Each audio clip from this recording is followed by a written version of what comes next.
Once upon a time, there was a girl named Asha, and she didn't just love cleanliness. She worshipped it. To her, dirt was the embodiment of her worst nightmares. Every morning, Asha followed a strict ritual. 2 showers, one for energy, the other for freshness, spraying every room with a special dust repellent spray, and thoroughly disinfecting all surfaces. Her apartment was so spotless, you could perform surgery in it. Dirt, to her, was something so disgusting that even the tiniest speck of dust could send her into a full-blown panic. Her hands always smelled like lavender antiseptic, and her skin, from constant washing, had become a bit dry. But to Asha, this was a small price to pay compared to the threat that dirt posed. Her fear of dirt and germs was a true phobia. Once, someone accidentally spilled coffee on her shoes while she was outside, and she immediately rushed home to clean them, missing an important meeting without a second thought. To Asha, any dirt, no matter how small, was like a natural disaster. She didn't just wash her hands, she was rescuing them from danger. When someone left a mark on her perfectly clean floor at home, Asha felt a wave of genuine horror. Her heart would start racing, her breath quickened, and only one thought flashed in her mind. I need to clean this up right now. To her, dirt wasn't just dirt, it was a symbol of chaos, a threat to everything she had carefully built over the years. And when she realized she couldn't immediately eliminate the mess, a sense of panic would take over. Her business was built on that same philosophy. As the owner of a cleaning company, Asha was the leading expert and the driving force behind cleanliness. A clean home means a clear mind, she often told her employees, passing on her passion for order. Every surface had to sparkle like a perfectly polished diamond under her watch. But then one day, the unimaginable happened. She ran out of cleaning supplies. For most, this would be a minor inconvenience, but for Asha, it was a full-blown catastrophe. She couldn't function knowing her home was unprotected from the looming threat of dirt. Panic set in. Her perfect world was on the brink of chaos. What should I do? How could I let this happen? She raged, frantically searching every corner of her apartment for even a drop of old cleaning solution. And so, she made a firm decision. She had to go out immediately in search of new cleaning supplies that could restore her sense of safety. Her anxiety grew with every passing minute.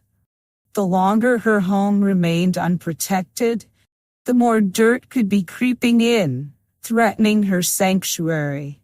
That's how Asha found herself on the street, searching for that perfect product that would restore her sense of control. Suddenly, by pure chance, she stumbled upon a peculiar shop with a sign that read, "Shop of Cleanliness and Order."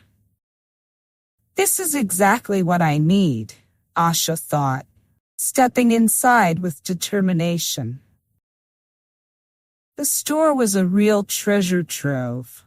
Shelves were packed with an assortment of products she had never seen before. Bottles, jars, wipes, all boasting incredible effectiveness. Amidst this perfect display, her attention was drawn to a small bottle with the label, "The power of cleanliness unlocks a new dimension of clean." The shopkeeper, a tall man with neatly trimmed hair, looked as though he himself was the embodiment of cleanliness. He smiled and offered the bottle to Asha. "You're in luck. This is our latest product," he said with a mysterious grin. Asha bought the cleaning product without a second thought. Everything in this shop seemed too perfect not to trust. However, as soon as she stepped out of the store and took a few steps, something changed. The air around her grew heavy and foggy. The street began to swim before her eyes, and suddenly everything vanished. When Asha opened her eyes again, she found herself in a completely different place. Instead of the gleaming streets of the city, she stood in the middle of a vast, muddy square. Dirt was everywhere, on the buildings, on the roads, and on the people. Those passing by looked as if they had never used soap in their lives. "What the? Where am I?"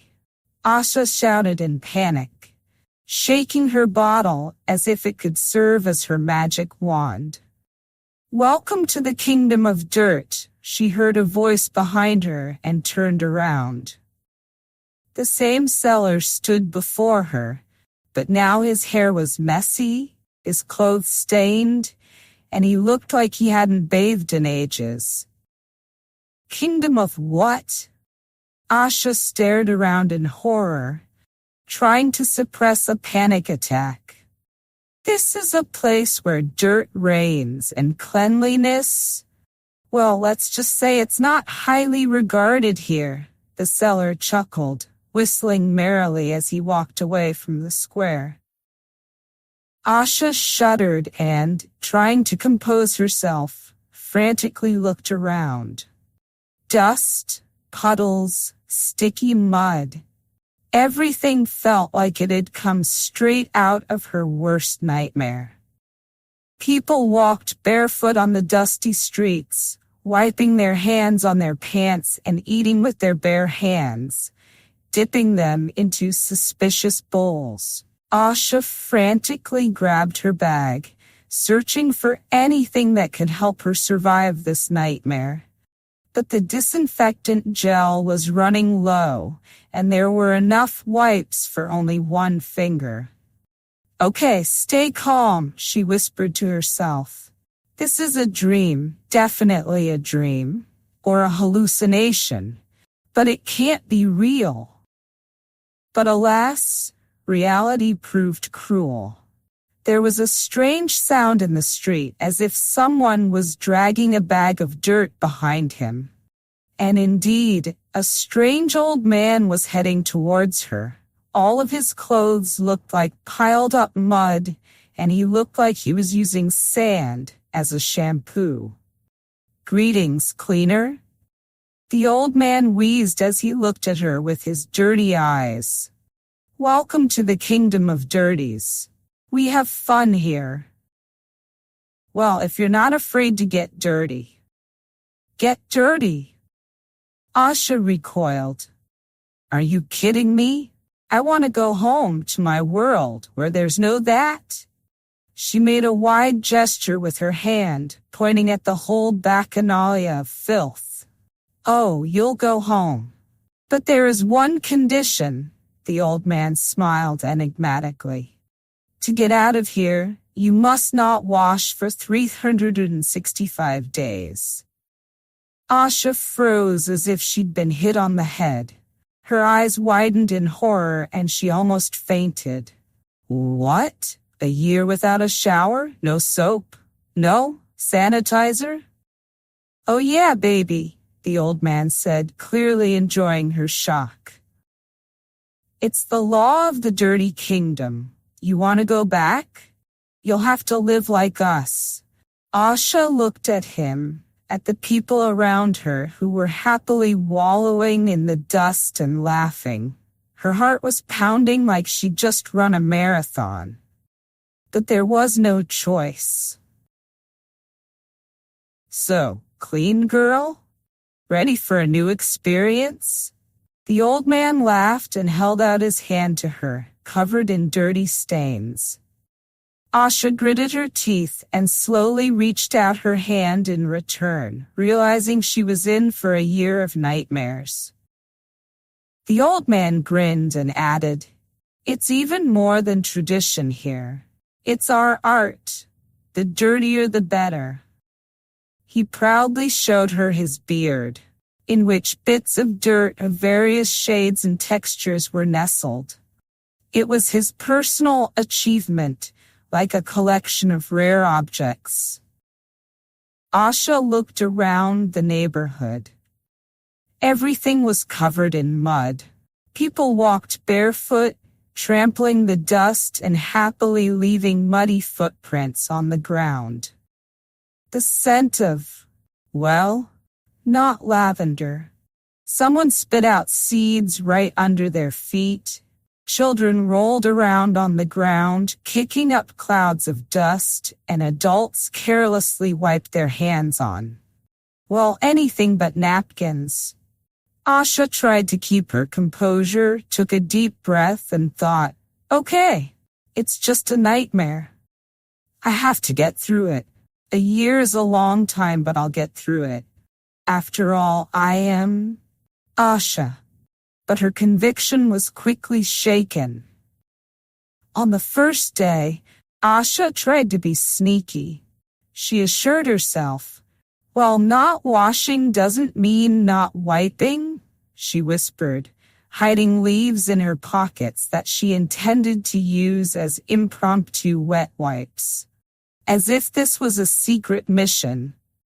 Walking over to the nearest bush, assuming no one would notice, she began wiping her face and hands, feeling a fleeting sense of relief. Here we go, a little freshness, she thought. But then a local passed by and looked at her sympathetically. "Oh, the new girl. You don't understand," he said, coming closer. "Here we honor dirt. Trying to be clean is like disrespecting our traditions." The man pulled something out of his pocket that might have once been a handkerchief and wiped his forehead with it, leaving more dirt on his face. Looking at his soiled face, Asha felt her own commitment to cleanliness cracking at the seams. "Oh dear," she whispered, staring at him ironically. "I respect tradition, but don't you have any alternatives?" "Alternatives?" "The alternatives here are mud and more mud," he said, squaring his shoulders with pride, as if this was his patriotic cause. Asha gasped, but soon realized it was useless to resist. The leaves had run out, and the sanitizer, her only friend, was hopelessly empty. She stood, wiping her hands with dusty fingers and wishing for a shower, when she was approached by another local, who had dirt twisted around her head in the form of a hairdo. "Are you okay, sis?" she asked, genuinely surprised as she watched Asha. "You need to learn to be happy." I just want to wash up," Asha pleaded, her eyes filling with tears. "Wash? That's cheating," exclaimed the girl, staring at her in surprise. "We're honoring dirt here." On the third day, she was called to a local tavern for dinner. What a blessing, finally a proper meal, Asha thought, until she saw her plate being served without the slightest hint of hygiene. A roughly sliced piece of meat fell right onto the tablecloth with stains, as if they had been specially collected for a collection. "Ah, could I have a fork and knife, please?" she asked timidly, feeling her voice quiver with shame. Everyone around her laughed, as if she had said something incredibly funny. "Forks? What are you, from some kingdom? This is so boring," said someone on the other side of the table, merrily digging into a piece of dirty potato. Asha tried to cut the meat with her hands in desperation, and then discreetly tried to wipe the grease on the hem of her dress. Oh, look, she's trying.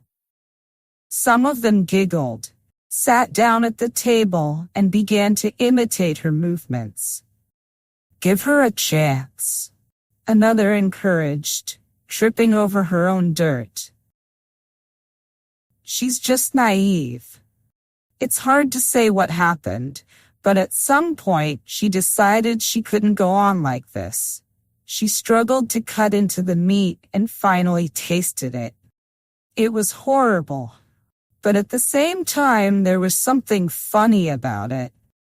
The hardest part started in the second week, when the people of the kingdom got used to Asha and started calling her to local events.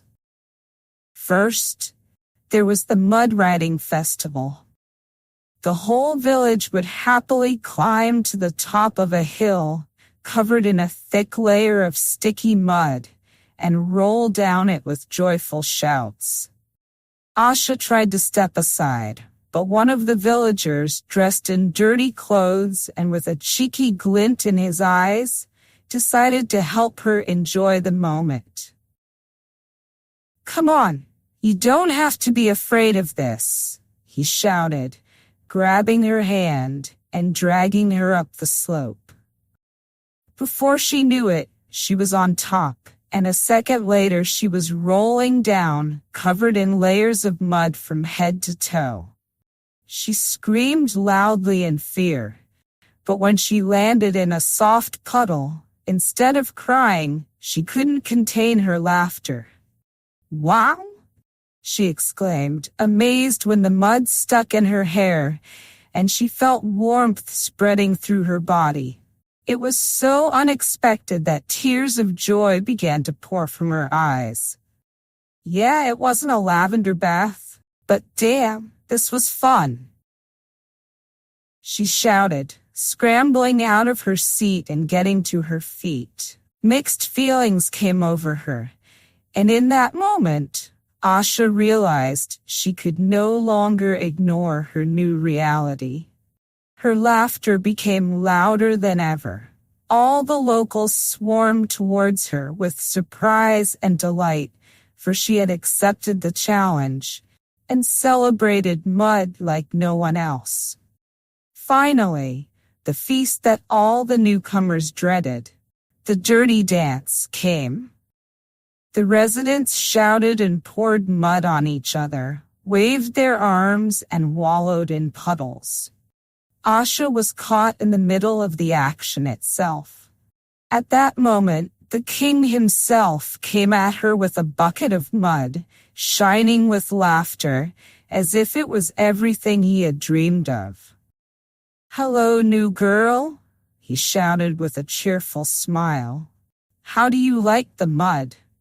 An instant later, she was covered in a sticky brown substance.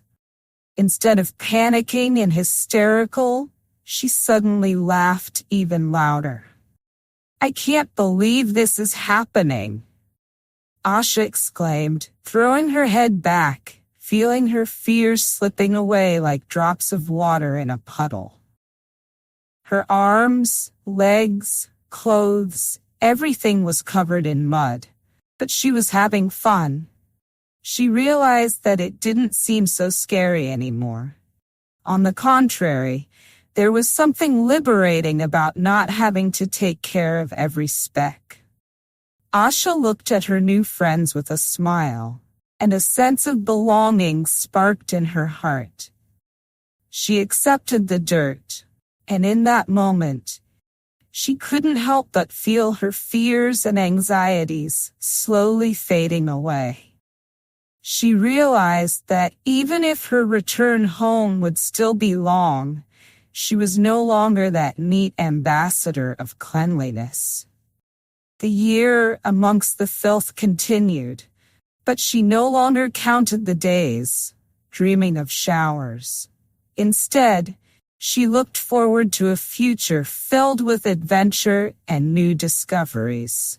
One day, At the Mud Creations Festival, Asha learned that in their village, it was customary not just to wallow in mud, but to create art out of it. Everyone brought their mud sculptures to the show, and Asha, full of inspiration, decided she wanted to try it too.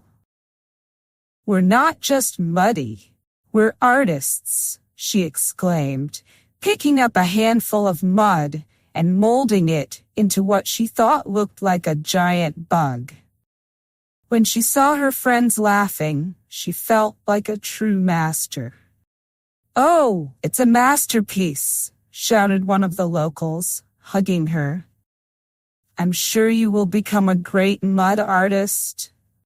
Asha laughed, but at the same time, she could feel her confidence growing. She began to realize that not everything in this world had to be clean and neat to be beautiful. This new outlook on life freed her from her former shackles. One day, the thought came to her, what if you could combine cleanliness and dirt? She wondered how great it would be to create clean dirt. Of course, it was impossible, but the idea stuck in her mind. "Listen," she turned to her friends, "what if we made a special day where we clean dirt and make it beautiful?" Her friends, not immediately understanding what she was talking about, laughed at first, but then an idea came to them. "We could organize a mud show," shouted someone. "We could show the world that dirt can be art too." And so preparations for the exhibition began. Asha, full of ideas, set to work. Together with her friends, she created many amazing mud sculptures and even a mud gallery. Every day they got together, laughing and developing new ideas, and Asha felt her fear of mud change into inspiration. Finally, the day of the exhibition came. All the people of the kingdom came to see the creations of Asha and her friends. She stood among her mud sculptures, proudly displaying her work. "I never thought mud could be so beautiful," said one of the locals, admiring the sculpture made by Asha. "Me too," Asha replied, smiling. "But I realize that sometimes you have to let go of your fears and just let yourself be yourself, even if it means getting a little dirty." Dirt was no longer her enemy. She accepted it as part of life, as a way to express herself. As Asha grew more and more confident each day, and her life in the Dirt Kingdom was filled with laughter and friendship. And by evening, as the exhibition came to an end, Asha realized that she had not only come to terms with dirt, but had learned to see the beauty in it. She no longer dreamed of a shower, but looked happily at her dirty hands and thought, "It's not so bad after all." It was exactly 1 year later, and in the air of the Dirt Kingdom, there was a low, long hum, as if someone had dropped a giant dirty drum. At that moment, the same old man who a year ago had pronounced her sentence not to wash for 365 days came up to Asha. His lumpy beard was now home to a colony of dust and small insects. "Well, beautiful," he smiled, winking at her. "It's time. You are free to go. You can go back to your clean world." Asha froze for a second, realizing that the moment she had waited so long for had finally arrived. She was standing in the Clean in Order store again, holding a tube of detergent that still smelled fresh. But something was wrong. A year ago, she would have rushed toward the exit like a sprinter in the Olympics ready to finish, but now something was stopping her. Her hands clenched around the tube, and she thought about how she'd changed over the year. "Really? Just like that?" she asked, looking at her dirty hands and nails. There was an entire ecosystem lurking underneath. Everything around her was so familiar, and her gaze fell on the locals who were happily slathering mud on each other. Suddenly, Asha wondered, was this all starting to make her like it? The old man squinted as if understanding her hesitation. "You don't want to go back, do you?" he asked slyly. "You seem to have grown accustomed to our kingdom. Why don't you stay? Will you be the new queen of dirt?" Asha laughed, imagining herself wearing a crown of mud clods and a robe of old rags. She almost choked with laughter. A queen? Oh no, that's too much. But at the same moment, she felt sad. Saying goodbye to this world was much harder than she had expected. Here she had made friends, learned to laugh at the smallest things, and finally stopped living in fear of every speck of dust. And of course, those mud dances she had come to love. Who would have thought Asha, the ambassador of cleanliness, could have fun rolling around in mud? However, the return was calling. Taking a deep breath, Asha stepped out of the store, and suddenly a fog appeared in front of her, just as it had a year ago. She slowly stepped into it, and a moment later found herself at home. The world around her was as sparkling and clear as she had left it. "It's so nice to be home," Asha thought. The first thing she did was head to the bathroom. As she turned on the water and felt the hot drops running down her skin, memories of mud dances and the laughter of her friends came over her. "But now I'm just going to enjoy this cleanliness," she decided. She lay in the tub, soaking in the gentle bubbles of the bubble bath, and finally relaxed. She felt good, and in that moment she realized how important it was to let herself just enjoy life sometimes. Cleanliness was familiar to her, but now it wasn't something she dreaded. It was a moment of bliss. The washing was over, and Asha wrapped herself in a soft towel and looked in the mirror. A new Asha stood before her. Clean, but not just on the outside. Her eyes glittered with the realization that cleanliness was not the only value in life. She smiled at her reflection and thought about how much had changed over the year. "Time to get back to your routine," she said aloud, but with a smile on her face. She knew now that cleanliness and dirt could coexist, and what mattered was how you treated life. Gathering herself, she decided to go outside. Breathing in the fresh air, Asha headed to the park. This time passing by a puddle, she didn't move her feet away, but on the contrary, stepped into it with pleasure. The water splashed in all directions, and she rolled her eyes with laughter. Her friends were shocked at first. They expected her to come back and start sanitizing every corner of her house, but instead she invited them to a picnic on the grass. When someone accidentally spilled juice on the tablecloth, Asha just smiled and said, "Don't worry, it's just a stain. Stains are like memories. They stay, but they don't make you worse." So Asha returned to her usual life, but with a completely different approach. Her friends soon noticed the change. She was calmer, no longer fussed over the smallest things, and could easily lie on the beach in the sand. She learned to appreciate moments, not their sterility. Asha was no longer obsessed with cleanliness, but she still loved cleanliness. She now realized that life was full of joy, even if there was a little dirt in it. And while her home remained neat and tidy, there was now room in her heart for fun and spontaneity. May your life be full of joy and limitless possibilities. Thanks for watching. Be sure to share your opinion and don't forget to write a comment. Subscribe to my channel. See you in the next video.